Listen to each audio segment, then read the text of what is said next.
ಸಪ್ತಾಭಿರಾಸೇವಿತಾಂ ಹಸ್ತೈಶ್ಚಕ್ರಧರಾವಿಖೇಟವಿಶಿಕಾಂಶ್ಚಾಪಂ ಗುಣಂ ತಜ್ಜನೀಂ ಬಿಭ್ರಾಣ. ಸಾಷ್ಟಾಂಗ ನಮಸ್ಕಾರವನ್ನು ಮಾಡುತ್ತಾ ವೇದಿಕೆಯ ಮೇಲಿರುವಂತಹ SSK ಸಮಾಜದ ಎಲ್ಲ ಗಣ್ಯಮಾನ್ಯರನ್ನು ಕೂಡ ಗೌರವಿಸುತ್ತಾ, ಹಾಗೆ ಸಭಿಕರಾಗಿರತಕ್ಕಂತಹ ಸಮಾಜದ ಎಲ್ಲ ಸಮಾಜ ಬಾಂಧವರನ್ನ ಹಾಗೆ ಗುರು ಹಿರಿಯರನ್ನ ಗೌರವಿಸುತ್ತಾ ಒಂದೆರಡು ಮಾತುಗಳನ್ನು ನಿಮಗೆ ಹೇಳಲಿಕ್ಕೆ ನಾನು ಪ್ರಯತ್ನವನ್ನು ಮಾಡುತ್ತಾ ಇದ್ದೇನೆ. ವೇದೋಕಿಲೋ ಧರ್ಮಮೂಲಂ, ನಮ್ಮ ಎಲ್ಲ ಹಿಂದೂ ಧರ್ಮಕ್ಕೆ ಮೂಲವಾಗಿರತಕ್ಕಂತಹದ್ದು ವೇದಗಳು. ನೀವೆಲ್ಲ ಕೇಳಿರ್ತೀರಿ, ಋಗ್ವೇದ, ಯಜುರ್ವೇದ, ಸಾಮವೇದ, ಅಥರ್ವಣ ವೇದ. ಈ 4 ವೇದಗಳಲ್ಲಿ ಪುರುಷ ಸೂಕ್ತ ಅಂತ ಒಂದು ಶ್ರೇಷ್ಠವಾದಂತಹ ಸೂಕ್ತ ಇದೆ.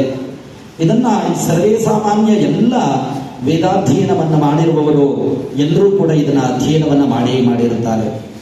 ಅದರಲ್ಲಿ ಬ್ರಾಹ್ಮಣೋಸ್ಯ ಮುಖಮಾಸೀತ್ ಬಾಹುರಾಜನ್ಯಃ ಕೃತಃ ಪೂರ್ವತಸ್ಯ ಯದ್ವೈಶ್ಯಃ ಪಥ್ಯಾಗಂ ಶೂದ್ರೋ ಅಜಾಯತ.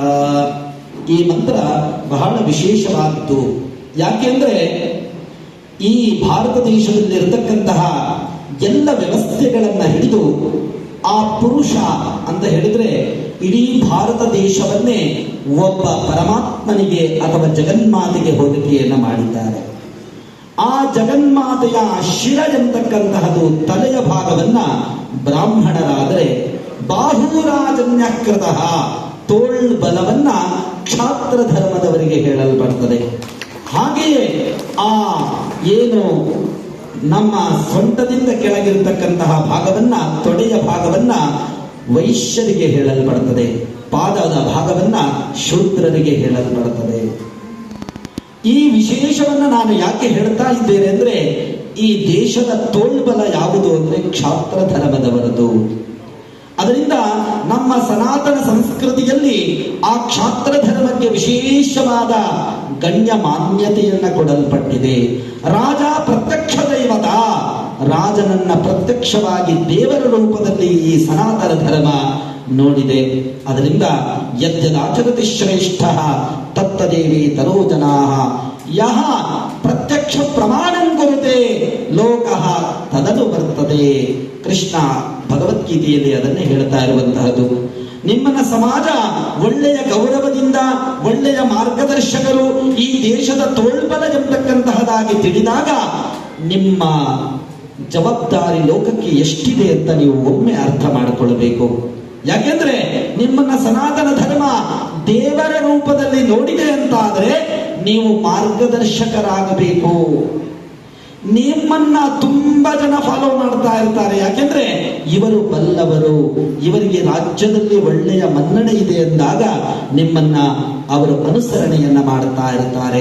ಯದ್ಯದಾಚರಣೆ ಶ್ರೇಷ್ಠ, ನೀವೇನು ಆಚರಣೆಯನ್ನ ಮಾಡ್ತೀರೋ, ನೀವೇನು ಆಚಾರ ವಿಚಾರ ಪದ್ಧತಿಗಳು ಸಂಪ್ರದಾಯಗಳು ದೇಶ ರಕ್ಷಣೆಯನ್ನ ಮಾಡ್ತೀರೋ ಅದನ್ನ ಸಮಾಜ ಹಿಂಬಾಲಿಸ್ತದೆ.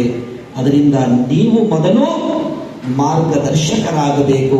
ನಿಮ್ಮ ಮಕ್ಕಳಿಗೆ ಸದ್ವಿದ್ಯೆಯನ್ನ ಹೇಳಿಕೊಡ್ಬೇಕು. ಈಗಾಗಲೇ ಹೇಳಿದ್ರು, ನಮ್ಮ ಸಮಾಜದಲ್ಲಿ ನಮ್ಮ ಮಕ್ಕಳಿಗೆ ಒಳ್ಳೆಯ ವಿದ್ಯೆಯನ್ನು ನಾವು ಕೊಡ್ತಾ ಇದ್ದೇವೆ ಅಂತ ಹೇಳಿ.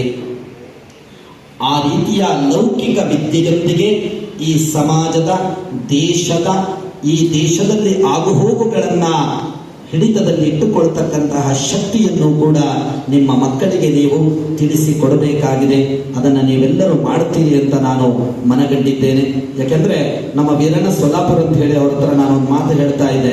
ಮೊನ್ನೆ ನಾವು ಬೆಂಗಳೂರಲ್ಲಿ ಮಾತಾಡ್ತಾ ನಾನು ಹೇಳ್ತಾ ಇದ್ದೆ, ಈ ತರ ಕ್ಷಾತ್ರ ಧರ್ಮದವರದು ವಿಶೇಷವಾದ ಚಂಡಿಕಾ ಹವನವನ್ನು ನಾವು ಮಾಡಿಸಿದ್ವಿ, ಸಹಸ್ರ ಚಂಡಿಕಾ ಯಾಗವನ್ನ ಅಂತ. ಅದರಿಂದ ಅವರು ಹೇಳ್ತಾ ಇದ್ರು, ಅವರನ್ನ ನಿಜವಾದ ಹಿಂದೂ ಧರ್ಮದ ರಕ್ಷಕರು ಅಂತ ಹೇಳಿದ್ರೆ ನಿಜವಾಗಿಯೂ ಕ್ಷಾತ್ರ ಧರ್ಮದವರಾಗಿರತಕ್ಕಂತಹ ಏನು ಈ ಒಂದು ಹುಬ್ಬಳ್ಳಿಯಲ್ಲಿರ್ತಕ್ಕಂತಹ ಕ್ಷಾತ್ರಿಯರು ಅಂತ ಹೇಳಲ್ಪಟ್ಟರು. ಹಾಗೆಯೇ ಇನ್ನೊಂದು ಮಾತು ಹೇಳಿದ್ರು, ಗುರುಗಳೇ ಅವರನ್ನ ನೀವು ನವರಾತ್ರಿ ಕಾಲದಲ್ಲಿ ಅವರ ಹೆಣ್ಮಕ್ಕಳನ್ನ ನೋಡಬೇಕು, ಪ್ರತ್ಯಕ್ಷವಾಗಿ ದೇವಿಯರನ್ನ ನೋಡಿದಾಗ ಆಗುತ್ತೆ ಅವರ ಹೆಣ್ಮಕ್ಕಳನ್ನ ಹಾಕಬೇಕು. ಅದರಿಂದ ನಿಮ್ಮ ಹಣೆಯಲ್ಲಿ ಹಚ್ಚುವಂತಹ ಗಂಧ, ಅದನ್ನು ನಾನು ಮೊನ್ನೆ ನೋಡಿ ನನಗೆ ಬಹಳ ಸಂತೋಷ ಆಯಿತು. ನಿಮ್ಮ ಮಕ್ಕಳಲ್ಲಿ ಆ ಪರಂಪರೆಯನ್ನ ಇನ್ನೂ ಹೆಚ್ಚು ಮಾಡಿ, ಹಾಗೆ ನಮ್ಮ ತಿಲಕವನ್ನ, ನಮ್ಮ ಕೈ ಬಳೆಗಳನ್ನ, ನಮ್ಮ ಯಾವ ಹಿಂದೂ ಧರ್ಮಕ್ಕೆ ಹೇಳಿರ್ತಕ್ಕಂತಹ ಯಾವ ಯಾವ ಲಕ್ಷಣಗಳಿದೆಯೋ ಅದನ್ನ ನಮ್ಮ ಮಕ್ಕಳಿಗಲ್ಲದೆ ನಮ್ಮ ಇಡೀ ಹಿಂದೂ ಸಮಾಜಕ್ಕೆ ಅದನ್ನ ಮಾರ್ಗದರ್ಶನವನ್ನ ಮಾಡಿ ಅಂತ ನಾನು ನಿಮ್ಮಲ್ಲಿ ಇನ್ನೊಮ್ಮೆ ಕೇಳಿಕೊಳ್ಳುತ್ತಾ ಇದ್ದೇನೆ. ಅದರಿಂದ ಏಕೇನಾಪಿ ಸುರಕ್ಷೇಣ ಪುಷ್ಪಿತೇನ ಸುಗಂಧಿನ ವಾಸಿತಂ ತತ್ವನಂ. ಏನು ಹೇಳ್ತಾ ಇದೆ ಸುಭಾಷಿತ ಅಂತ ಹೇಳಿದ್ರೆ, ಒಂದು ಹೂವಿನಿಂದ, ಒಂದು ಒಳ್ಳೆಯ ವನದಲ್ಲಿ, ಆ ವಲಯದಲ್ಲಿ ಇರತಕ್ಕಂತಹ ಸುವಾಸಿತವಾಗಿರ್ತಕ್ಕಂತಹ ಪರಿಮಳ ಭರಿತವಾಗಿರ್ತಕ್ಕಂತಹ ಒಂದು ವೃಕ್ಷ ಇದ್ರೆ ಸಾಕಂತೆ ಇಡೀ ವನವೇ ಸುವಾಸನೆಯಾಗಿ ಕಾಣುತ್ತದಂತೆ. ಹಾಗೆಯೇ ನಮ್ಮ ಭಾಸ್ಕರ್ ಜಿಟೋರಿ ಅವರು ಇಡೀ ಸಮಾಜವನ್ನ ಸೇರಿಸಿ ಈ ಸಮಾಜದ ಉದ್ಧಾರದೊಂದಿಗೆ ಇಡೀ ಹಿಂದೂ ಧರ್ಮವು ಮತ್ತೆ ಸೆಟೆದು ಎದ್ದು ನಿಲ್ಲಬೇಕು. ನಮ್ಮ ಹಿಂದುತ್ವ, ಈ ಸಮಾಜ ಎಂಬತಕ್ಕಂತಹದ್ದು ಮತ್ತೆ ಜಗತ್ತಿನಲ್ಲಿ ಬೆಳೆದಬೇಕು ಎನ್ನುವ ಉದ್ದೇಶದಿಂದ ಸಹಸ್ರ ಚಂಡಿಕಾ ಯಾಗದ ಸಂಕಲ್ಪವನ್ನ ಮಾಡಿ ಎಲ್ಲ ಗಣ್ಯಮಾನ್ಯರೊಂದಿಗೆ ವಿಶೇಷವಾದ ಚಂಡಿಕಾ ಯಾಗವನ್ನ ಸಮರ್ಪಣೆಯನ್ನ ಮಾಡಿದ್ದಾರೆ. ನಾನು ಮೊನ್ನೆ ಹೇಳಿದ್ದೇನೆ, ಚಂಡಿಕಾ ಯಾಗದ ಫಲ ಎಂಬತಕ್ಕಂತಹದ್ದು ಅಶ್ವಮೇಧ ಯಾಗಾದಿಗಳನ್ನ ಮಾಡಿದ ಫಲ ಅಂತ ಹೇಳಲ್ಪಡುತ್ತದೆ.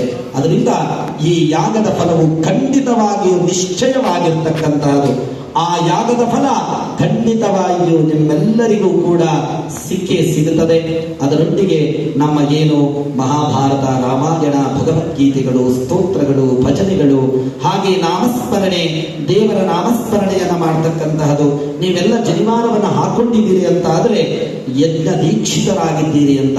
ಯಜ್ಞೋಪವೀತ, ಅದರ ಹೆಸರು ಏನಂದ್ರೆ ಯಜ್ಞೋಪವೀತಂ ಪರಮಂ ಪವಿತ್ರಂ ಪ್ರಜಾಪತಿ ಯತ್ ಸಹಜಂ ಪುರಸ್ತಾದು.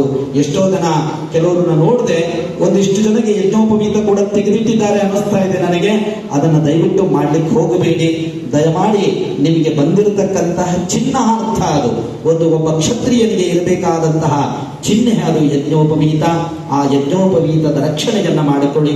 ಅದರೊಂದಿಗೆ ನಿಮ್ಮ ಸಮಾಜಕ್ಕೆ ಹೇಳಿರತಕ್ಕಂತಹ ಅನುಷ್ಠಾನಗಳನ್ನ, ಮಂತ್ರ ಜಪಾದಿಗಳನ್ನ ದಯಮಾಡಿ ಮಾಡಿ. ಅದು ನಿಮ್ಮನ್ನ ರಕ್ಷಿಸುವುದರೊಂದಿಗೆ ಈ ದೇಶದ ಸಂರಕ್ಷಣೆಗೆ ಕಾರಣವಾಗುತ್ತದೆ. ಹಾಗೆಯೇ ಪರಶುರಾಮ ಒಂದು ಕಡೆ ಹೇಳುತ್ತಾರೆ, ಶಾಸ್ತ್ರಾದಪಿ ಶರಾದಪಿ, ಈ ಎರಡೂ ಕೂಡ ನಿಮ್ಮ ಸಮಾಜದಲ್ಲಿ ನಾನು ನೋಡಿದ್ದೇನೆ. ಅಂದ್ರೆ ಯುದ್ಧ ಸಂದರ್ಭ ಬಂದಾಗ, ದೇಶ ರಕ್ಷಣೆಯ ಸಂದರ್ಭ ಬಂದಾಗ ಆ ಶರವನ್ನ ಹಿಡಿಲಿಕ್ಕೂ ಕೂಡ, ಬಾಣವನ್ನ ಹಿಡಿಲಿಕ್ಕೂ ಕೂಡ ಸೈ. ಹಾಗೆಯೇ ವಿಶೇಷವಾದ ದೇವಿಯ ಪ್ರಾರ್ಥನೆಯ ಕಾಲ ಬಂದಾಗ ನೀವೆಲ್ಲರೂ ಧಾರ್ಮಿಕ ಉಡುಪನ್ನ ತೊಟ್ಟು ಅವಳಿಗೆ ಶರಣಾಗುವುದನ್ನು ನಾನು ಕೂಡ ನೋಡಿದ್ದೇನೆ. ಈ ರೀತಿಯ ಸಂಪ್ರದಾಯವನ್ನ ಉಳಿಸಿಕೊಳ್ಳುವುದರೊಂದಿಗೆ ಈ ದೇಶದ ರಕ್ಷಣೆ ನಿಮ್ಮಿಂದ ಆಗಲಿ. ನಿಮ್ಮಿಂದ ಇನ್ನೊಂದಿಷ್ಟು ಪ್ರೇರಿತರಾಗಿ ಈ ಸಮಾಜ ಧಾರ್ಮಿಕ ನೆಲೆಗಟ್ಟಿನೊಂದಿಗೆ ದೇಶದ ಸಂರಕ್ಷಣೆಯನ್ನ ಮಾಡುವಂತಹ ಶಕ್ತಿಯನ್ನ ನಿಮ್ಮೆಲ್ಲರೂ ಆ ತಾಯಿ ಅನುಗ್ರಹವನ್ನ ಮಾಡಲಿ ಅಂತ ಹೇಳ್ತಾ, ತುಂಬಾ ಸಮಯ ಆಗಿದೆ ಈಗಾಗಲೇ, ಇನ್ನ ಹೆಚ್ಚಿನ ಮಾತಾಡಲಿಕ್ಕೆ ನಾನು ಹೋಗುವುದಿಲ್ಲ. ನಿಮ್ಮ ಸಂಪ್ರದಾಯ, ಆಚಾರ, ಪದ್ಧತಿಗಳನ್ನ ನೀವೆಲ್ಲರೂ ಕೂಡ ಉಳಿಸಿಕೊಳ್ಳಿ. ಈಗೇನು ನಾವು ವಿಶೇಷವಾಗಿ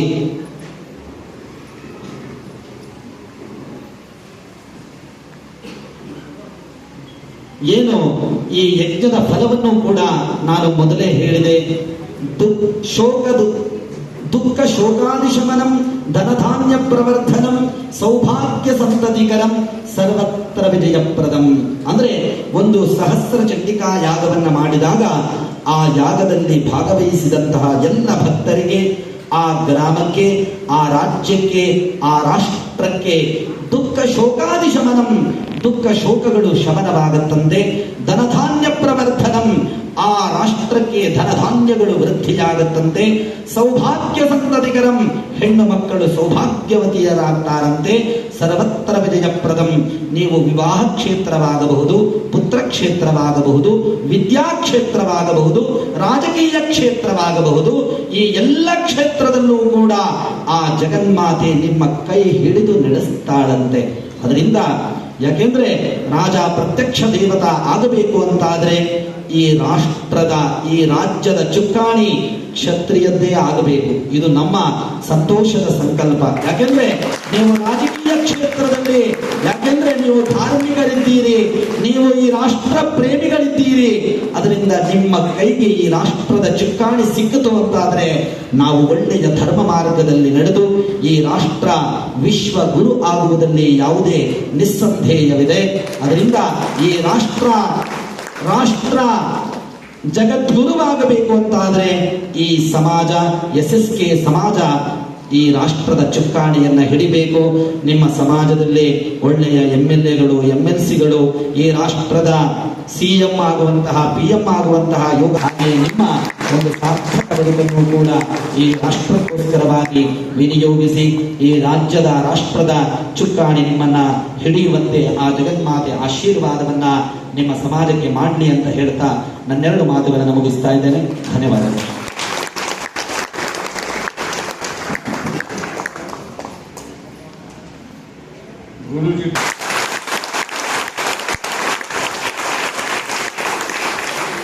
आता एक विशेष सूचना